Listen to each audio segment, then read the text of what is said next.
በስመ አብ ወወልድ ወመንፈስ ቅዱስ አሐዱ አምላክ አሜን።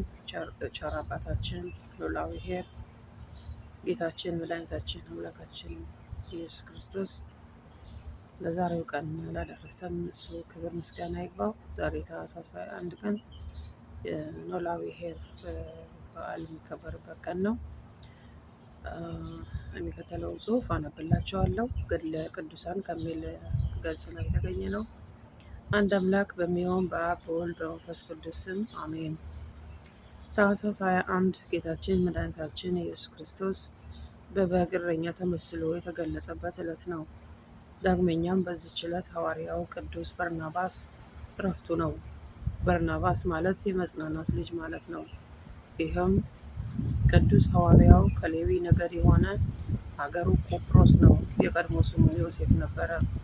ክብር ይግባውና ጌታችን ከመከራው በፊት ወንጌልን ሊሰብኩለት ከላካቸው 12 እርድ መረጠውና ስሙን በርናባስ አለው።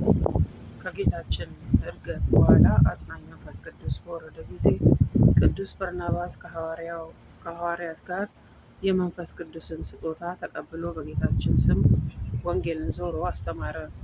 ቅዱስ በርናባስ ትልቅ የእርሻ ቦታ ነበረውና እርሱን ሸጦ ዋጋውን አምጥቶ ለድሆችና ጦም አዳሪዎች እንዲሰጥ ከሐዋርያት እግር ስር አኖረው። ቅዱስ ጳውሎስ ከአሳዳጅነት ተመልሶ ወንጌልን መስበክ በጀመረ ጊዜ ራሳቸው ሐዋርያትም ቢሆኑ ጳውሎስ እንደተመለሰና ለጌታችን ሐዋርያ እንደሆነ አላመኑም ነበር። ይህ ቅዱስ በርናባስ ግን የጳውሎስን በትክክል መመለስ አውቆ ለሌሎቹ ሐዋርያት መሰከረላቸው። በርናባስ ግን ጳውሎስን ወስዶ ወደ ሐዋርያት አገባውና ጌታን በመንገድ እንዴት እንዳየውና እንደተናገረው በደማስቆም በኢየሱስ ስም ደፍሮ እንዴት እንደነገረ ተረከላቸው። እንዲህ ቅዱስ ወንጌል ሐዋርያው 9:27 ላይ ጌታችን ለጳውሎስ በመንገድ እንደተገለጠለትና እንዳናገረው ከዚያም በኋላ ጳውሎስም በጌታችን ስም በደማስቆ ወንጌልን ማስተማር መጀመሩን ነገራቸው። ከዚህም በኋላ የከበሩ ሐዋርያት የእግዚአብሔርን ሥራ ሲሰሩ፣ ሲጾሙ፣ ሲጸልዩ መንፈስ ቅዱስ በርናባስና ሳውልን ለጠራኋቸው ሥራ ለዩልኝ አላቸው። ከዚህም በኋላ ሐዋርያት ጾመው ጸልየው በራሳቸው ላይ ጭነው በርናባስና ጳውሎስ ሸሟቸው። ከመንፈስ ቅዱስም ተሹመው ወደ ሴሌውቅያ ወረዱ። ከዚያም ወደ በርናባስ ሀገር ወደ ቆጵሮስ ሄዱ። እግዚአብሔርንም በሀገሩ ሁሉ እየዞሩ አስተማሩ። ከዚህም በኋላ በርናባስና ጳውሎስ ልስጥራን በተባለ ሀገር ደርሰው በዚያ የነበረውን አንድ ልሾ እግሩ የሰለለ ሰው በፈወሱት ጊዜ የልስጥራን ሰዎች በሊቃኦንያ ቋንቋ አማልክት ሰዎችን መስለው ወደ እኛ ወርደዋል ብለው መስዋዕት ሊሰዉላቸው ወደዱ። በርናባስ ድያ፣ ጳውሎስን ደግሞ ሄርሜን አሏቸው። የከበሩ ሐዋርያት በርናባስና ጳውሎስ ግን ይህንን ሲሰሙ ልብሳቸውን ቀደው ወደ ሕዝቡ በመሄድ ድምፃቸውን ከፍ አድርገው እንዲህ አሏቸው፣ እናንተ ሰዎች ይህን ነገር ምንድን ነው? እኛማ እንደናንተ የምንሞት ሰዎች ነን። ይህን ከንቱ ነገር ትታችሁ ሰማይና ምድርን በውስጣቸው ያለውን ሁሉ ወደ ፈጠረው ወደ ሕያው እግዚአብሔር ትመለሱ ዘንድ እናስተምራቸዋለን አሏቸው። እንዲህም ካሏቸው በኋላ መስዋዕት ማቅረባቸው በጭንቅ አስተዋሉ።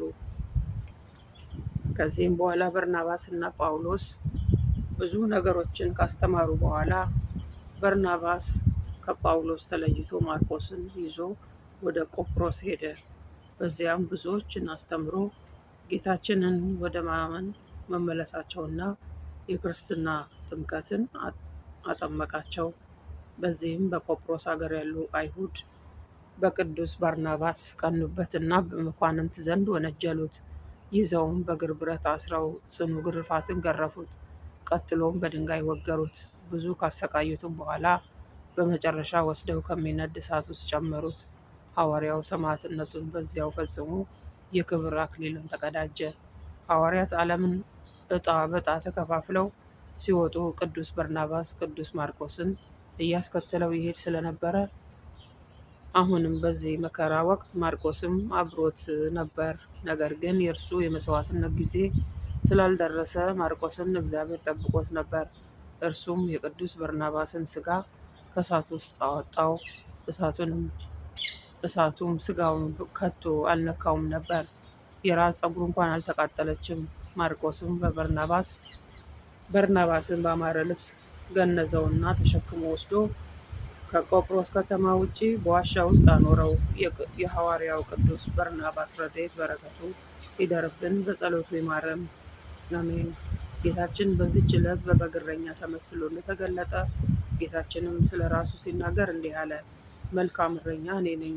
መልካም እረኛ ነፍሱን ስለ በጎቹ ያኖራል። እረኛ ያልሆነው በጎቹም የእርሱ ያልሆኑ ሙያተኛ ግን ተኩላ ሲመጣ ባየ ጊዜ በጎቹን ትቶ ይሸሻል። ተኩላም ይነጥቃቸዋል፣ በጎቹንም ይበትናቸዋል። ሙያተኛ ስለሆነ ለበጎቹም ስለማይገደው ሙያተኛው ይሸሻል። መልካም እረኛ እኔ ነኝ፣ አብም እንደሚያውቀኝ እኔም አብን እንደማውቀው የራሴን በጎች አውቃቸዋለሁ፣ የራሴን በጎች ያውቁኛል። ነፍሴንም ስለ በጎች አኖራለሁ። ከዚህም በረት ያልሆኑ ሌሎች በጎች አሉኝ፣ እነርሱን ደግሞ ላመጣ ይገባኛል። ድምፄንም ይሰማሉ፣ አንድም መንጋ ይሆናሉ፣ እረኛውም አንድ ይሆናል። ዳግመኛም የከበሩ ሐዋርያት እንዲህ አሉ። በመገረፉ ቁስል ተፈወሳችሁ፣ እንደ በጎች ትቅበዘበዙ ነበርና፣ አሁን ግን ወደ ነፍሳችሁ እረኛና ጠባቂ ተመልሳችኋል። በዙፋኑ መካከል ያለው በጉ እረኛቸው ይሆናልና ወደ ሕይወትም ውሃ ምንጭ ይመራቸዋልና። እግዚአብሔርም እንባዎችን ሁሉ ከዓይናቸው ያብሳል።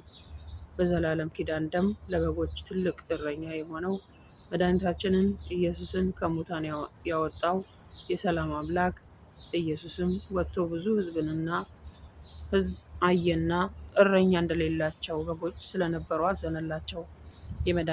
የመድኃኔ ዓለም ቸርነቱ የድንግል እናቱ ምልጃዋ ከሁላችን ጋር ይሁን። ከገድላት አንደበት ይህንን ላሰማን ጌታ ክብር ምስጋና ይግባው። እንግዲህ ይሄ ቀን የተባረከች የተቀደሰች ቀን ነች። ይህን ቀን ስለሰጠን እሱ መድኃኔ ዓለም ይክበር ይመስገን። መልካም ቀን